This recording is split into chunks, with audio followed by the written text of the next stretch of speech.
So we've focused this time very much on energy saving, and the reason for that is really simple because, of course, as part of decarbonisation, we could look at any activity of a business, but actually the energy saving is what's going to save us financially at the moment. I think we have all felt the sting, and it's also, the FSB have said that by the end of March, 4% of businesses will not be able to pay. They will default on their energy bills. And another 40%, over 40%, have said they're going to face extreme difficulty in paying their bill. Coupled with this, of course, is the fact that the government's assistance for businesses beyond March will greatly reduce.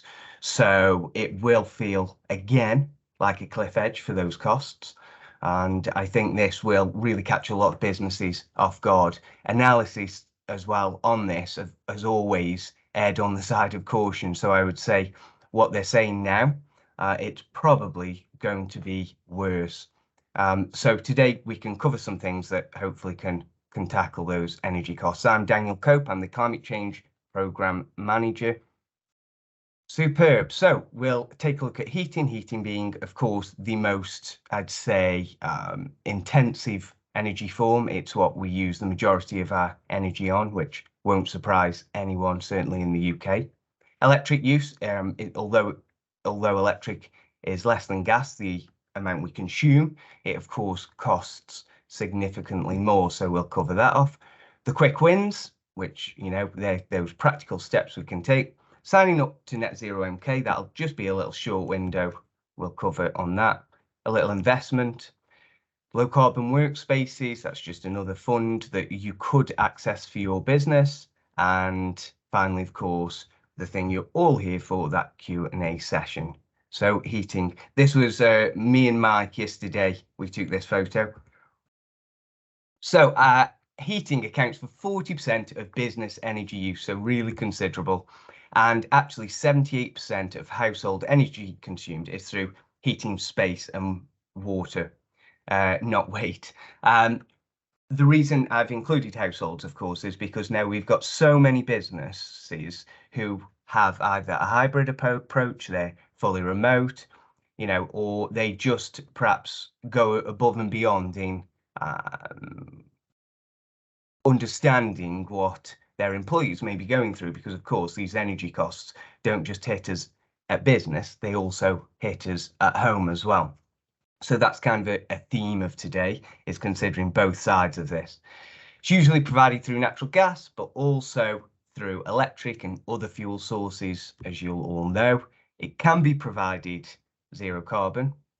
As weather becomes more unpredictable, greater demand will be placed on energy. And of course, as I've just said, more pressure on home workers. Insulation in the UK as well is very poor. It does not, it doesn't stand up at the moment. And as we move into the future, weather will become more unpredictable. We'll have colder periods. And of course, we just aren't, our housing stock is just not designed for it. So when we consider heating a business or home, I know what you're all thinking, crikey, Dan's PowerPoint design skills are phenomenal. If you want to contract me, you absolutely can. However, we lose 25% of our heat through the ceiling. So a quarter of the heating goes through the roof, 35% through the walls, 25% of heating is lost through the windows and doors, and 15%, that's what remains, is lost through the floors. So you can really see where the important, you know, the important elements are when we're considering insulation. I think ceiling, windows and doors in particular are the cheapest things you can do in order to actually have the greatest effect here. What I would also say, a big part of the windows and doors and walls and ceilings actually is drafts and gaps and holes. Very true with businesses, even more so when we've got warehouses and the like. You know, there's some real big drafts that can be created. They look small, but actually through force, they have a, you know, a far greater impact than you would imagine. Also, employees feel draft So if you feel a draft over you, it actually feels more cooler than the temperature actually is. So actually you're doing yourself a disservice there, because you could warm the space, but a slight draft on an employee will actually give them the feeling that it's very cold. So I would say, even if you can't approach many of these areas because of the investment that would be required, it's definitely worth buying some cheap kind of accessories for draft proofing. You can get them online, any big retailers, we won't name them, but for £10 you can get filler, and it has a real strong impact, a much bigger impact than you'd consider. So, and also what I would say, anything that you do within the space, capture it, capture that evidence, capture what date you've done it. It sounds silly because you think, well, why do I need to capture that? I've draft proofed. Well, actually, that makes a really big part of your story, and we'll come on to that. But your story, as you move forward, will be what you'll want to promote. So you may think, well, we're not going to want to promote the fact we use filler. Maybe not. However, writing that into your report, your net zero action report, whatever you want to call it, decarbonisation report, all of these little outputs will have quite quite a significant cumulative impact. So that's a really important one. I think a couple more people have entered the room, so welcome. You've not missed much. We're just cracking on, but there'll be time for questions at the end, so feel free to hold fire till then. Great, so the boiler. You all know what the boiler is. It's the most common form of heating, both domestically and in the workplace. So often what we have in offices is very similar to what we have at home. And what we're going to look at here is very simply how you can work out the cost of anything, really, both electric and gas. So it's really simple. We're going to keep it simple, I promise. So if you start seeing calculations and you think, I don't understand this, don't worry at all. It is fine. We can cover it again. It is simple, and it's something you could always look at after the fact, and it will make sense. So based upon 11 pence per kilowatt hour, this is roughly what we are paying now for our gas. Some people are paying more, some people are paying less. If we know the boiler is 22 kilowatts to 30 kilowatts usually for a household, kilowatt is just the power rating. So in that formula there, power times cost, it is the kilowatt power times the cost equals price per hour. So on a 22 kilowatt boiler, that's what I have at home, for instance, times 11 pence is 242 per hour. Now that sounds very high, and I've put a question mark there, and there's a good reason for it. Unlike electric, gas boilers, they're variable in their power use. So it won't use the full 22 kilowatts when it's only heating perhaps 2 or 3 radiators. But if we're running, the sink, hot water, we're filling the bath, we've got all the radiators on, then the boiler will use a lot more of that power, and we'll use a maximum of 22 kilowatts. But we know that when they're running at their peak, that is the calculation.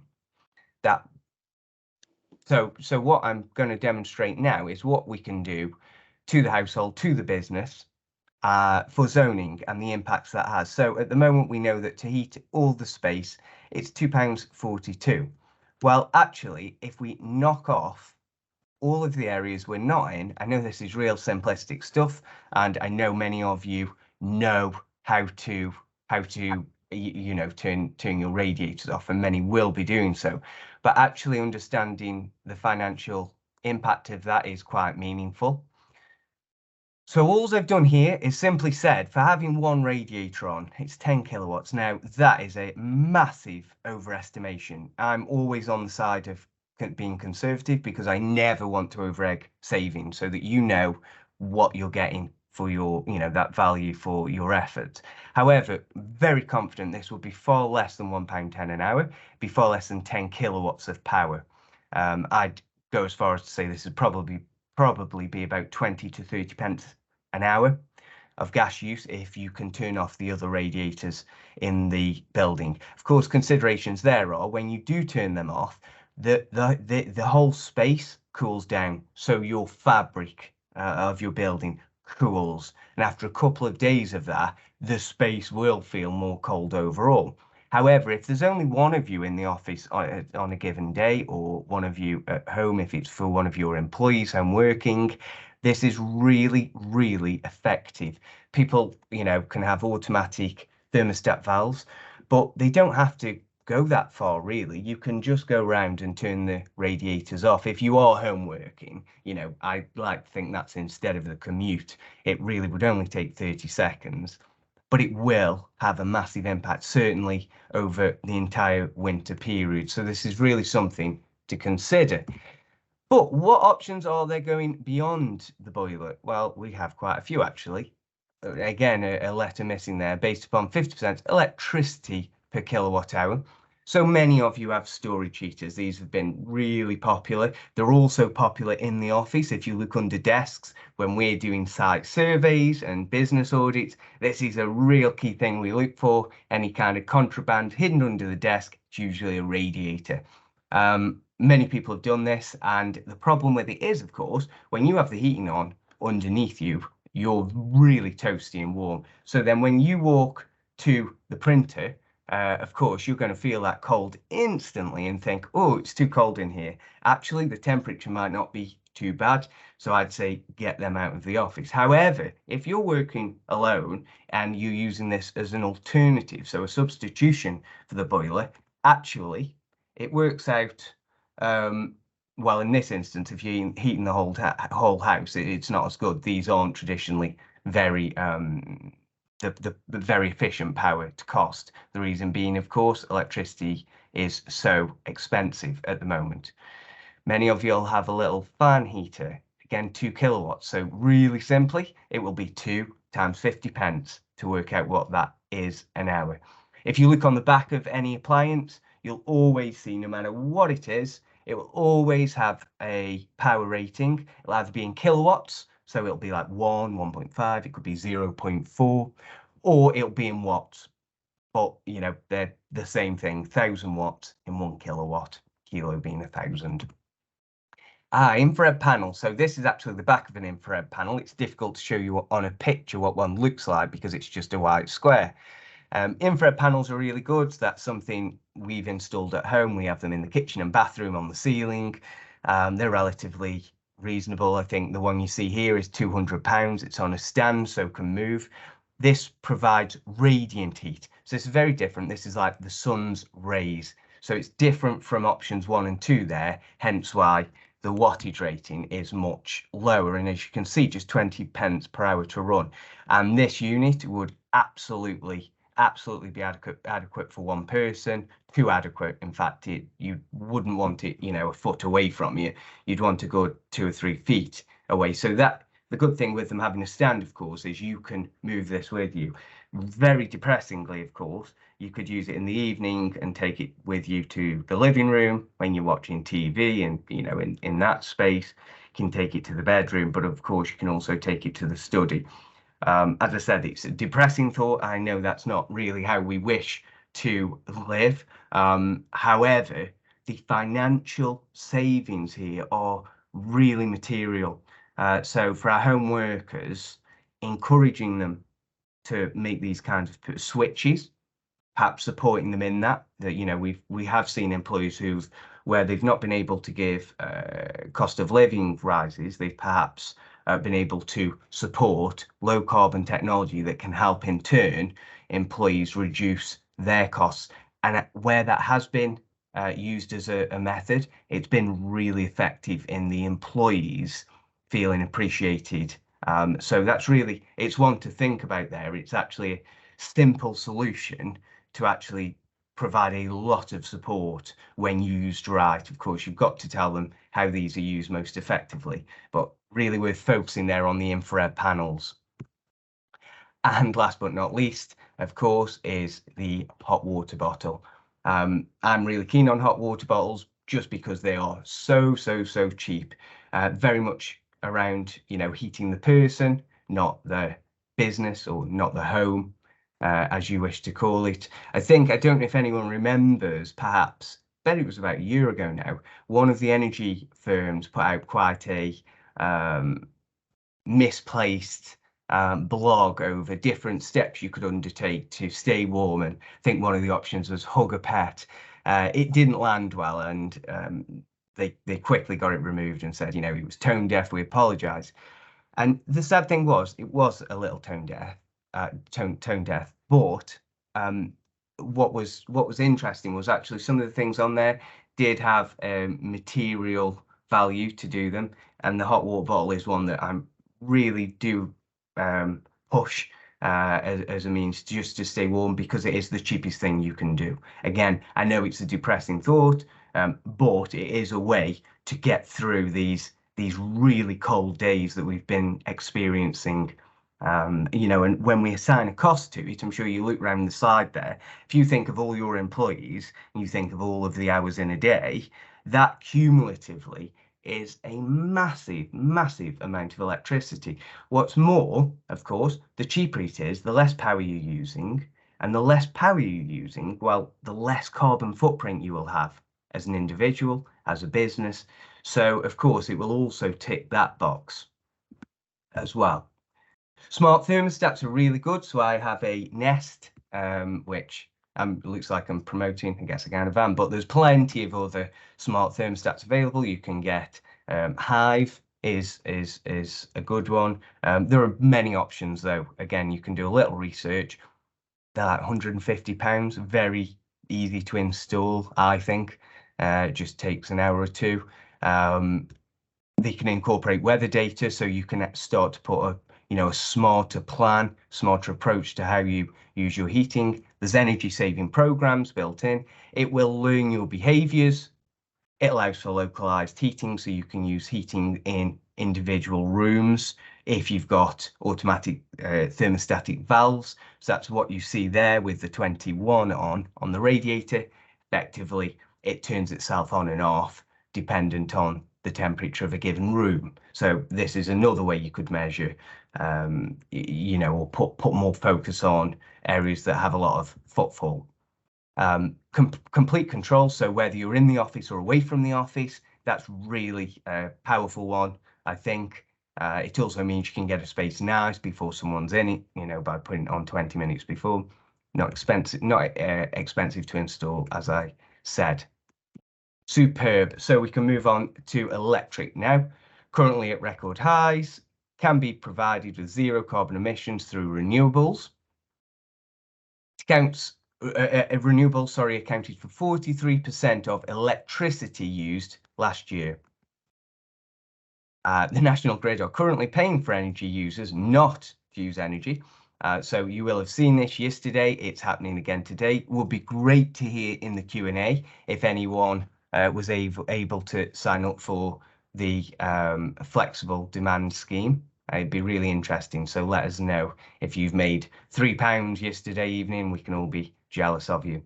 And as I said, by the end of March, 4% say they will default on energy bills, and 40% believe they will have extreme difficulty in paying. So dire position to be in. I thought this was interesting. This was National Grid yesterday evening. Just going to leave that for a few moments.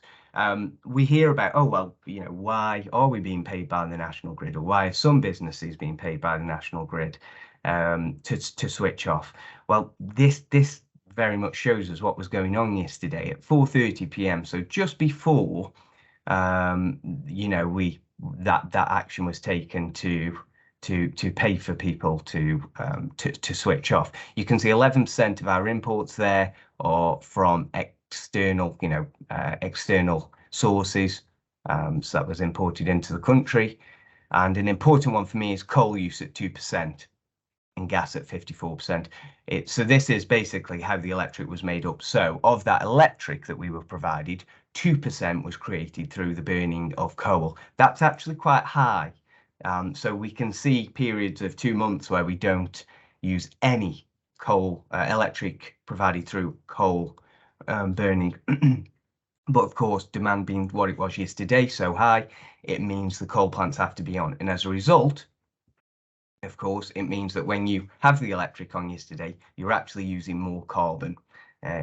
You won't reflect that in your carbon footprint. It's just, you know, it's just the nature of our energy profile. So nothing else there other than to kind of get an understanding of what makes up this energy. What I would say is, if you ever want to go on here, it's live all the day long, so you can go on it to your heart's content. It's quite interesting to see the flows, the patterns, the peak times. Excellent. So quick one now on half-hourly energy data. So half-hourly energy data is a real powerful thing. If you're on a smart meter, so if you've got kind of, you know what a smart meter is, if you don't take meter readings, then you're on a smart meter, most likely, unless you just don't take meter readings. But one way to tell is if you actually go to your energy bills, you'll find a box that looks like this.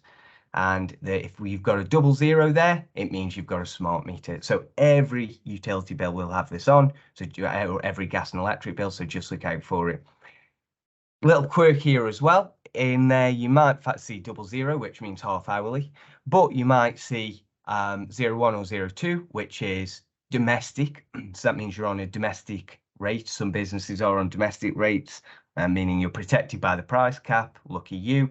It's not worth making a song and dance about. I just stay where you are, because obviously business energy bills won't have the types of protection that domestic will.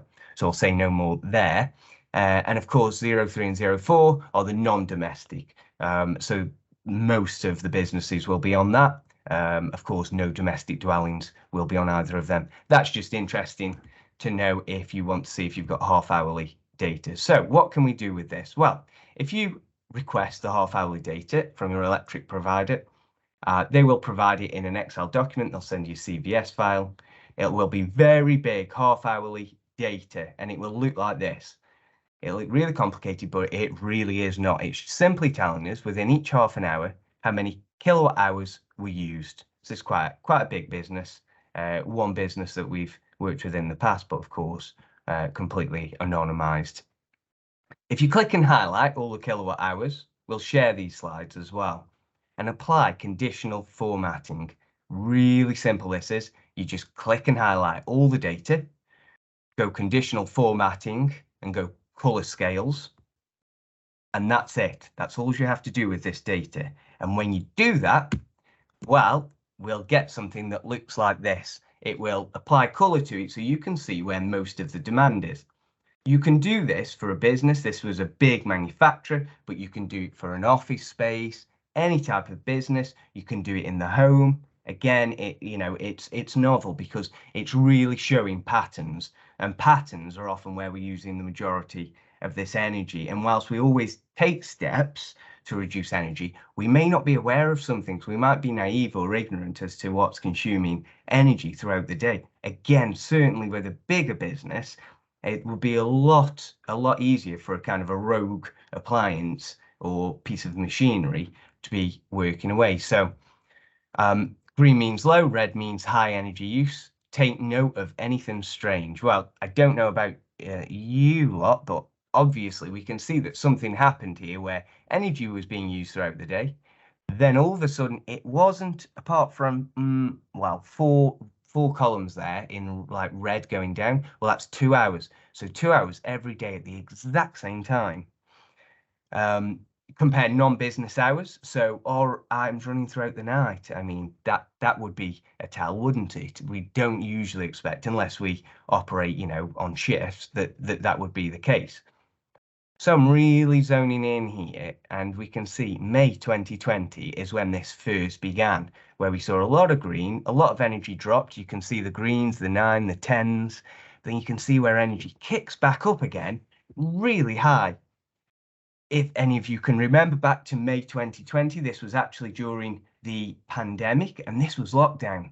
We spoke with the business, and it actually was the case that a couple of pieces of really power-hungry pieces of machinery were basically on automatic timers that would run every day. And in turn, of course, they're using the power there with no gain, no benefit. No one was even aware until we came over a year later to review all of this and actually could see, well, hang on, what is this that's running? From that intervention alone, that one intervention of these machines not having, they didn't even need to be on for that time, we've managed to translate that to savings of 32,000 kilowatt hours, or £13,000 annually, as it worked out for this business. So really, really powerful stuff, and empowering this is to actually request this half-hourly data. And as you saw, it was 2 clicks. That's all we did with the data, was 2 clicks, and straight away our eyes just, just kind of beeline for it. Your businesses, your employees' homes will be the same. They should, this is something they can do to really get a grip with what steps they need to take to materially reduce their carbon footprint, or even where they can take steps where they wouldn't even realize. Right, okay, so throwing some quick wins on there. I'm not wanting to go through these one at a time. It was really to show you how in the office or the home, employees can save money really with no impact to them. There's two types of savings. One is those savings that will impact us in our lives, our quality of life. So we'll have to change our behaviors. We'll have to do things that might be more inconvenient, perhaps, or we don't enjoy as much, perhaps. And then on the other side of the coin, we've got savings where they have no impact on us. We don't recognize that those emissions, those activities aren't taking place. It has no impact on us. So for instance, spending 1 less minute in the shower, saving £17 a year, of course that does impact our quality because you don't get as long in the shower. But actually proofing 1 draft, saving £20, yep, you'll have to spend maybe £3 cumulatively on that little draft. But once it's done, that's it. You forget about it. It has no impact on you, but in turn, it reduces your energy bills. So that's really meaningful. Efficient driving is a really big one that we would say push. Fuel has dropped a little in price, but it is still extremely, extremely eye-watering. So there again, any efficient driving, I wasn't going to say what efficient driving is. You can look it up. We all know what kind of things fit within this. So it's really worth going back to the basics. I'd also say we know that for working from home, employees have been paid or have been given a tax rebate effectively.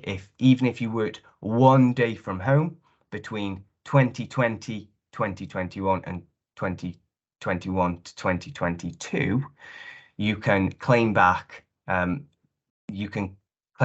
a tax based upon your energy use. You don't have to provide any evidence. You only have to have worked 1 day from your home, so no issues there. It really is. If your employees worked at home at all during lockdown, I really implore you, please make them aware of this. Just UK Gov and search for home working scheme, and you'll see that. And again, that's their £120, £130 for the 2 years.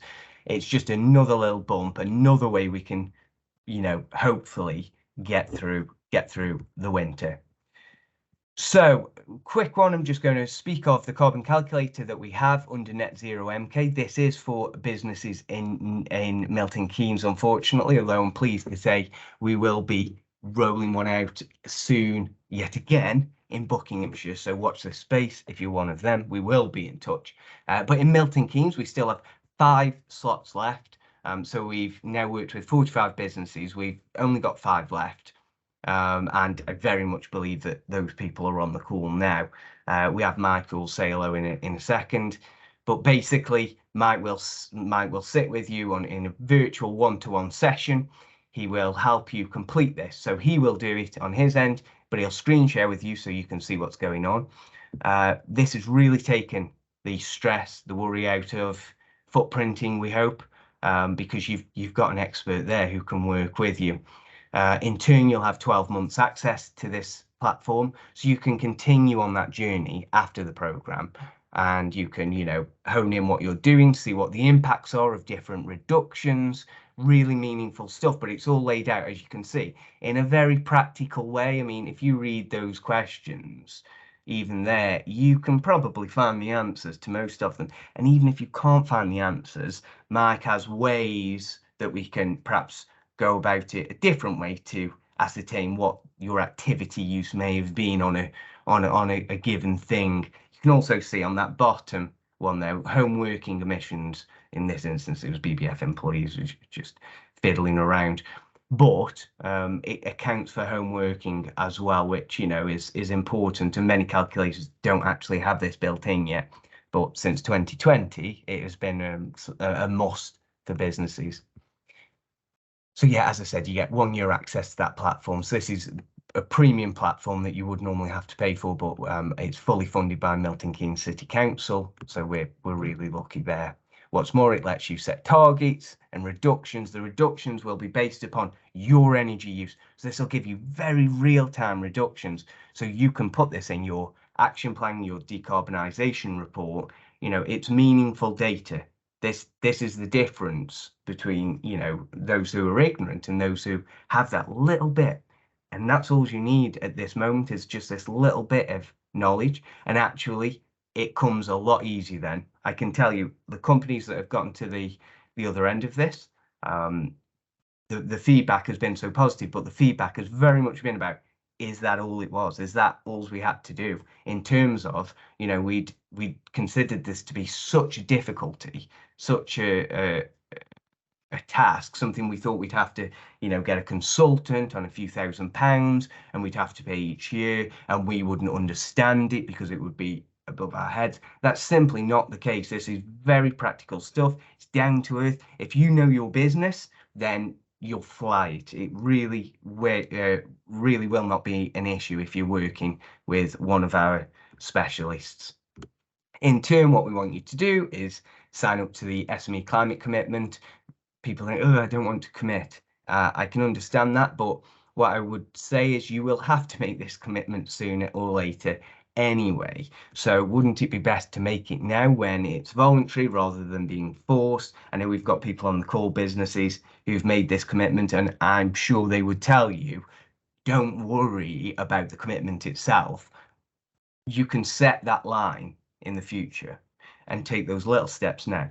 And as long as you keep chiseling away at it, keep working on it, keep reviewing it, you know, at least every quarter, say, or 6 months, then you'll keep that target in sight and you will achieve this. I have to say, only because Milton Keynes City Council, of course, have said they're going to be net zero by 2030, which is a phenomenal feat, really impressive. So, of course, you could match their aspirations. There's no need to make it 2050. You can make it 2040, 2035, or of course 2030. If you do, I'd be very impressed, and we would want to hear from you. BBF, so Buckinghamshire Business First, and Ngage, which is, you know, our company, we've made this commitment as well. Just a little one here. Boiling the same kettle produces 39% less emissions than 5 years ago. That statement is a fact. So many of you, when we see this commitment, will think, well, what are we going to do to reduce it? Well, actually, a big part is going to be done for you, because as we continue to bring renewables online, what we see, don't have to get complicated here, but you can see the reduction in emissions from a kilowatt hour. And each year that reduces. And that's because each year we take more renewables online, and therefore we use less gas, less coal, like I showed you on the National Grid Live page. And because we use less of that, of course, the makeup of each kilowatt hour is far less energy intensive. So you're making reductions. In fact, your electricity, if your activity hasn't changed, your electricity carbon emissions have reduced by 40% over the last 5 years. So well done you. I'm hoping that kind of helps you in conceptualizing, well, what does this look, how can we halve it by 2030 even? Well, actually, you've halved it by 40% in the last 5 years. So that's not to say that all this work will be done for you, but you'll meet in the middle between your activity changes, you know, changes in business, the tweaks, and that kind of decarbonisation of the national grid will in turn reduce your overall emissions. what you can see here is that electricity, as we could forecast, it will continue to drop. Interestingly, I've added gas in there. Gas is just gas, so it burns at the same rate. It never changes because, of course, we can't keep taking those renewables online. So at this very moment in time, gas is technically slightly better to use from an environmental point of view. Technically, I say. And of course, that is compared to general electricity, not pure solar, because that would be better. The point I'm trying to make here, though, is in a year's time, electricity will be below the point of which gas currently is for emissions. So beyond this year, electric moving forward will always be the favoured option. A little investment. These are just some little radar graphs. If you are going to make any capital investment on site, we really would suggest that you consider, when you're carrying out any technology, you know, all aspects of that technology and the benefits it will give your business.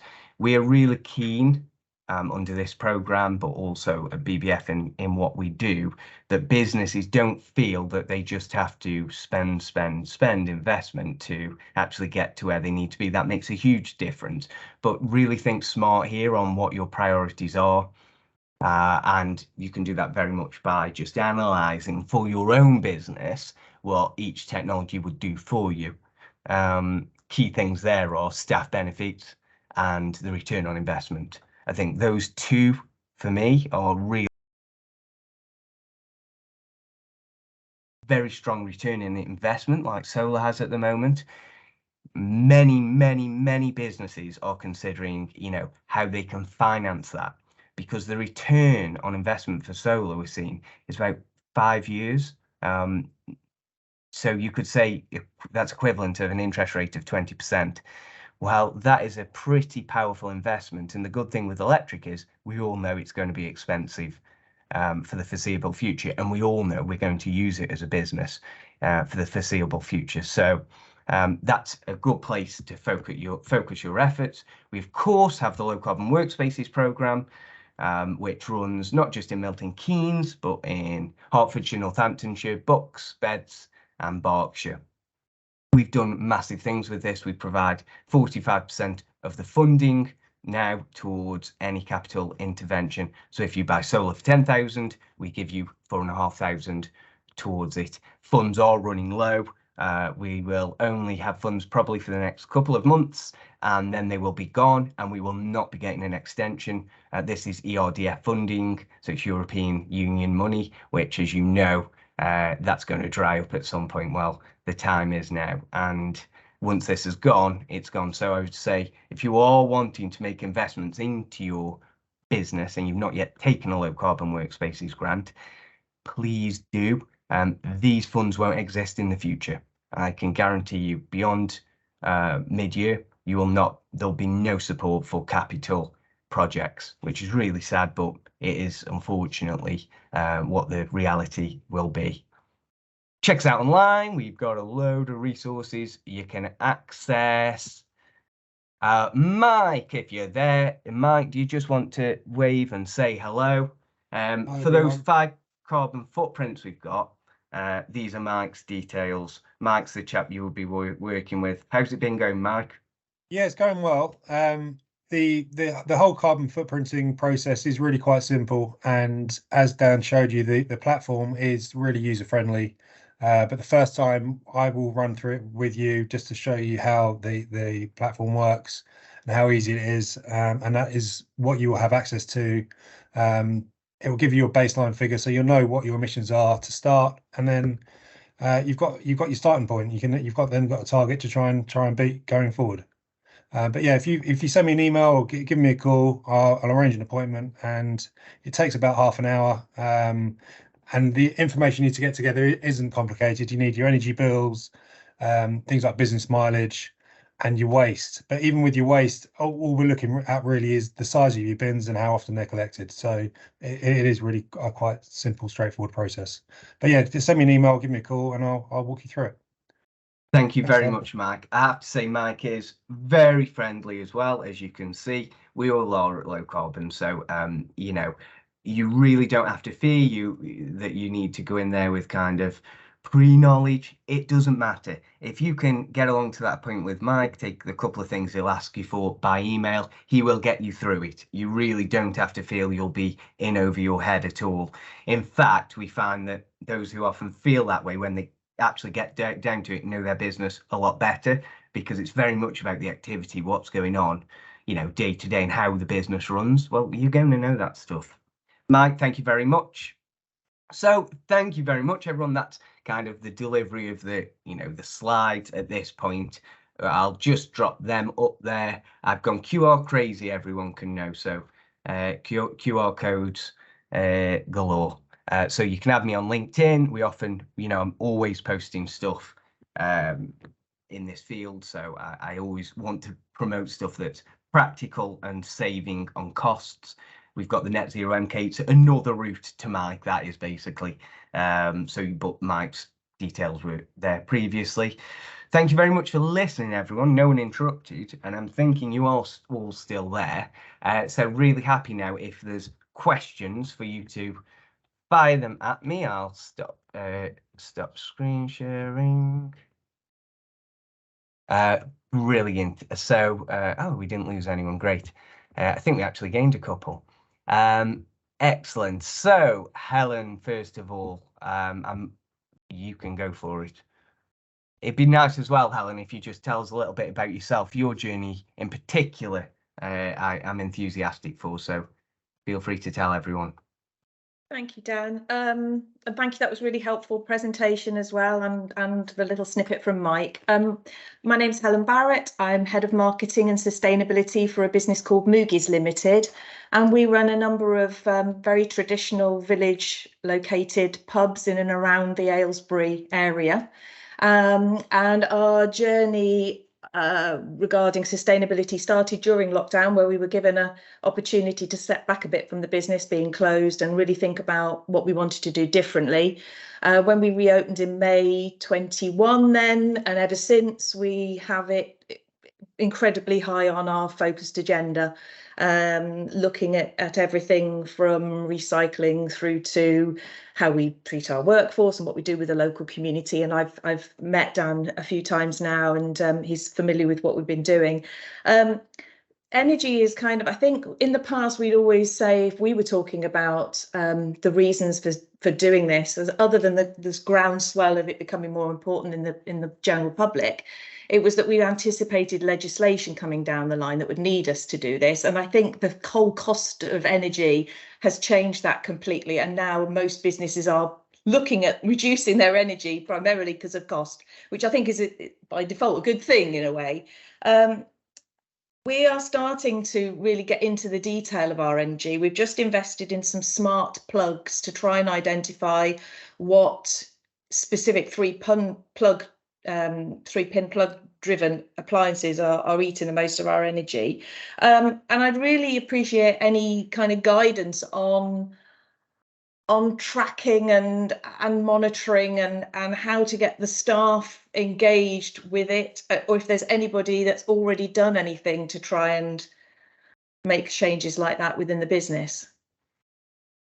No, it's a very good point, and I have to say, in the first instance, the smart plugs, kind of a way to measure your energy use. So these very much setting, you can plug into them, right, and it captures all the kilowatt hours that are going through, and often reports back to your phone, and you can access it in that way. Some allow that. That's great. We still have vouchers available under NetZero Milton Keynes. I'll just say £250 vouchers. They're fully funded, and you can buy smart plugs with them or a smart thermostat. So really good points. And if you do email Mike and you're wanting £250, Mike's your man. But back to Helen's point, yeah, that's great, Alan, really good. And it's a great way to empower with the cost of things, the cost of appliances. And it's interesting, sometimes things we think are eating a lot of energy actually are immaterial, and things we don't even consider, we think, crikey, that's on all night long. So yeah, it is something to be. When you say track, what are you specifically wanting to track there, Helen? Is it kind of, are you wanting to track the overall use? What Well, so we know whatever we have in terms of energy use, we know we're trying to reduce it, but we've got different venues which they'll have all manner of things, from coffee machines through to washing machines, through to the radiators that you talked about in the offices. And we don't really know where to start. So on the basis of the 80-20 rule, we want to try and identify what are our energy guzzlers, and then see, is it because the coffee machine at the Russell Arms is older than the coffee machine at the Black Boy, and therefore is the cost of an upgrade? But it just feels like we've got so many appliances. At the moment, we've got 2 smart plugs. How do we prioritize? I Where to understand start? How long and is an effective amount of time to track it? And yeah, just any tips, really. I understand, and in themselves they seem mammoth, don't they? Or where do we begin? I'd say don't overwhelm yourself. Go really practical. I think Excel is always a great place to start in a spreadsheet. I think simple tables. But what I would say is for any kind of appliance that is not based upon the season. Now, I know of course, you have seasonal variances in your eating times, but if you take a standard week, the chances are the coffee machine, that kind of thing, it's not going to be impacted seasonally. So those things are actually a lot easier. I would start with all the appliances, or I'd separate the heating appliances to the non-heating appliances. What I would also say is the energy monitoring technologies are great. However, there's nothing like turning an item over to see actually what it uses. The way I showed you them kilowatts or watts, more often than not, it will be running at that rating. So a kettle is often 2 kilowatts. Now, you don't really have to test the kettle beyond 3 seconds to know that, because it just runs it. It's either on or it's off. So it's very easy then, because you're thinking, okay, it's time based. So if you've got a smart plug, of course, even taking a day for how much that piece of equipment is used, or a week would be better, and it's just extrapolating it out. It was very interesting what you said about comparing appliances. I think what I would say is, before bogging yourself down with kind of what energy you're getting week from week, take a look at their power ratings by literally turning them over, even noting all of them on an Excel spreadsheet.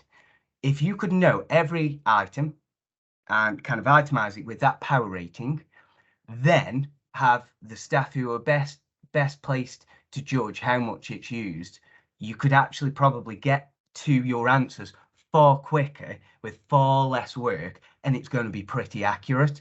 Or there might be a couple of key things where you'll say, well, you know what, we'll put the energy trackers on those items because we really don't know. But if you've got a high level of confidence in usage, you can just use that formula of power times hours, and that will give you the best insight. That is very much what we do on our end. There's, when we've worked with hundreds of businesses now to profile what they use, and we use a whole array of kind of scientific methodologies. But one of the stronger methodologies is actually using the knowledge of the business to see actually on the ground how they use that equipment. So I feel that is a really good place to start. I think what I said about logging your journey, you're very good at that at Moogies. So keep all of those spreadsheets, because there again, those kind of considering what items, equipment to replace first, will be very much driven by that data. I think it's also a good way to demonstrate where we've got good argument for investment in new equipment, because actually you can put a monetary value on replacing it, whereas usually when you replace the coffee machine, it's a cost to you and not much else, right, other than better coffee. But in these instances, we could put it down to better use from the actual equipment itself. So I'd say that's where I'd start, Helen. What I'll do, I'll send something round, because it's a really good question about actually if you've got an awful lot there, how do you get from A to B? And so if you would allow me, Helen, in my response when we wrap up from today, I'll include that, because it's a really good question and one that would apply, I think, to everyone in the room. So thank you, Helen. Look at that. So that bring your questions. First one I don't answer, but what I will say is Hallen's. I always keep Moogie's menu, and I've embarrassed her like this before. I always keep their menu just because I'm always hungry. There you go. Hallen's got them too. What I just wanted to say is on one side, it's the full menu. I didn't know Hallen was coming today, so this isn't planned. This is the menu on one side. However, on the other side, entire side of the 2-page menu is all of their sustainability goals and outcomes and, you know, employment equality, really meaningful things.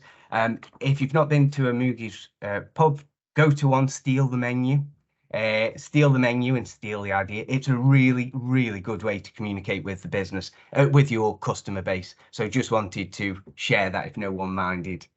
Yeah, I'd say if you're going to come to the pub and steal the menu, can you just buy a drink as well? That would be really helpful. That's where I failed last time. I just walked in, took the menu. Thank you, Hallen. Right, brilliant. Is there any other questions? It can be really simplistic. They don't have to be like Hallen's and really difficult. I'm joking, Hallen. You know, has anyone got anything? Any questions more broadly? Is anyone fearful to get going on their carbon footprint and thinks this is a load of rubbish? I'm happy for anything. I have a question. Brilliant, my Peter. question is, you're saying switch radiators off in the house, okay, which is fine. I don't have a problem with that. But you also touched upon it, and which is a big one, the core of the house starting to cool. Now, when that cools down, now I was away from my house for 3 days, and the core of the house dropped to 7 degrees in the house. It takes a mammoth amount of heating to get that back up again, because the heat is basically starting to heat the walls rather than anything else. It doesn't heat you at all. So it can be you're burning much, much more gas than you probably would do if you just let it tick over. Right. So really good point, Peter, and it's one that's very, very topical, this argument over what is best. Is it best to have a low ambient heat, or is it best to use the heating when you need it? But of course, as you said, the area cools. I can see, Peter, from your coat, you're obviously practicing. I practice what I preach. The heating is off now, right the way through to the evening, whatever temperature's house goes down to. I won't let it go so cold that I can't actually type anymore, but it does. I hear you. No, Peter, it's a very good point, and a lot of people are asking that question. So evidence does suggest, believe it or not, that actually using it when you need it rather than a lower ambient temperature is more effective for energy use. Now, I know that's hard to wrap a head around, and it may, you know, of course, different houses, different buildings, different businesses will have a different outlet there. The reason for it is that actually keeping the ambient temperature, it's the more heat you have, basically, the less, more quickly it escapes. Whenever we're from the ambient temperature, if we add to it, it quickly escapes. I think the idea with not having it on at all is that actually you directly recognize the moments you need it. I think that's the evidence behind it, but the evidence does suggest that actually heating when you need it as opposed to an ambient temperature is the better option. Now, that's from a technical point of view. Of course, you equally have customers you have to consider, and staff as well. Of course, we can freeze ourselves, but if we freeze the staff, it's slightly different, isn't it? But Peter, I take the point, and it's certainly a very subjective one. And I think it highlights the real difficulty in the approach we take nationally, because even on these simple things, there's a lot of differing evidence, different views, and not a clear black and white answer as to how we actually, you know, what is the most effective option there. By the nature of heat, it's difficult to read. You know, it's very nuanced across the building, isn't it? Brilliant question, though, Peter. Well, I have another follow-up. I'm very lucky that I have an open log fire, so that takes over my heating, and I shut all the heating off anyway and just have a log fire which heats that one room and the room above, because obviously the chimney goes up and the heat piles up. I bought 4 times the amount of logs I would normally buy. I just used the log fire before just as something nice and cozy. Now it's become my source of heating and much more efficient than actually the gas central heating on by a garden mile, because I paid 200 quid and that's 15 tons of logs. It'll take me a good 3 years to burn through that. And there again, Peter, you know, very much driven by the market, aren't we, in these decisions strategically? Of course, wood has a much bigger footprint when we burn it because of the embedded carbon. However, I certainly aren't going to be, you know, the first person to judge. It's the uptake of wood burners has been massive over the past 12 months. I wonder, is there a limit on supply there? I'm not sure. It's an interesting one. And yeah, many businesses have offcuts as well, which they are now utilising rather than sending it for waste disposal. They're utilising that as a resource, as an asset. Who'd have thought it? And the last thing I'll say on Peter's point, which prompted it, the cold space, it's important to also note, of course, cold brings its own issues with damp, with mould. So, you know, we have to be mindful of them still. It's noble to turn a room off for 10 months, but the last thing you want to do is turn it off for 10 months, go in and see half the walls covered in black mould. So there's a balance to be struck there. So Helen Barrett, if you've had a low carbon grant and have another investment plan, can you qualify for another? Very, very good question, Helen. You would not be the first one to ask us that question. Unfortunately, we only we have a cap on each person. So the question will be, have you used your full allowance? So if you've had £6,750 of grant fund, then we can help you out, definitely. What I'd say, if you could drop Mike a little email, or myself, and I'll pass you on to Mike, we can tell you kind of what's left in your balance, and then you could use that at the 45% rate, Helen. Yeah, brilliant. And does the NetZero MK carbon footprint offer cover Moogies being in venues in Bucks? Very good question. Remind me, do you have any in Milton Keynes, Helen? No, I'd personally say hold fire. Something might come about very, just watch this space and I'll definitely be in touch, unless you block me emails.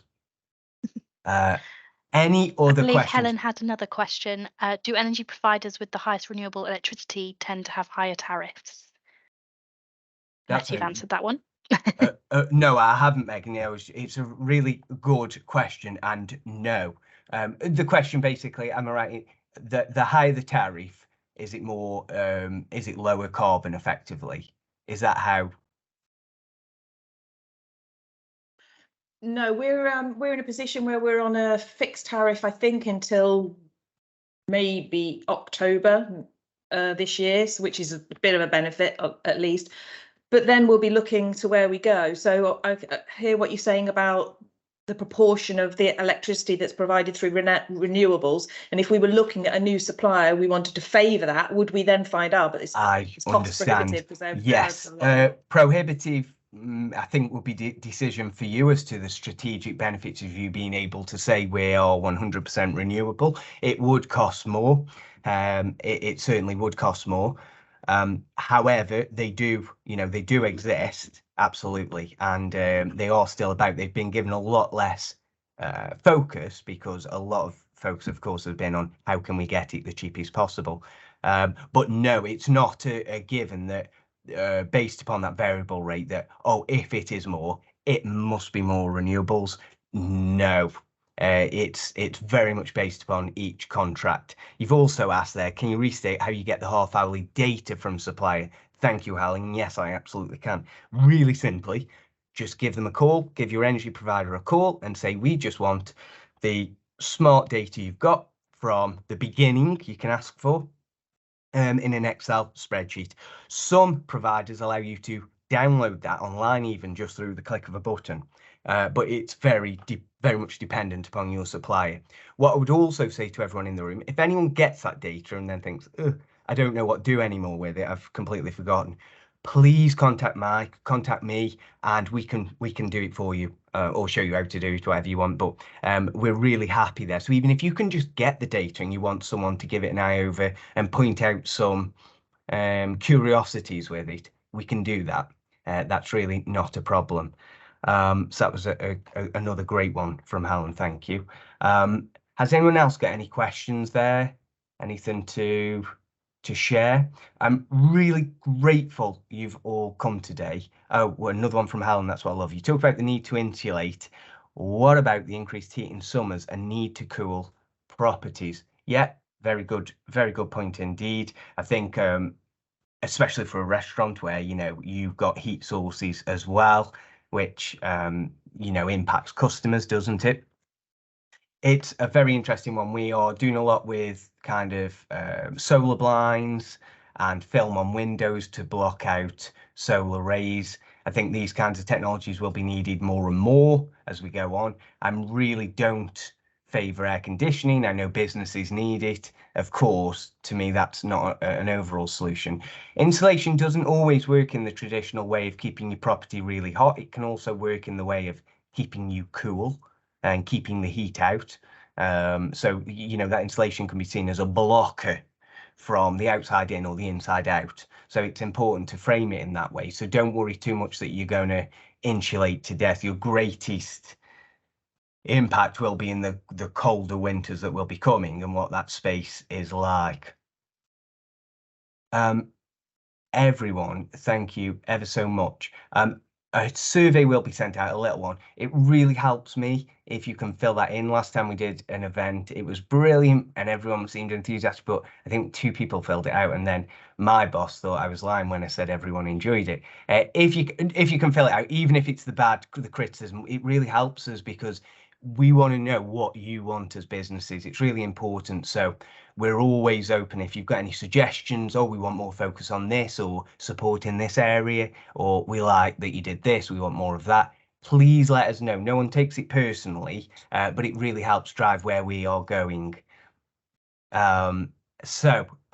Brilliant, everyone. If there's no more questions for me, you are all free. Thank you all for lasting the hour, a little bit more than an hour. Yeah, I am, you know, you've got my email, you've got my contact details, you've got Mike's contact details. So get in touch, and we very much look forward to hearing from you soon.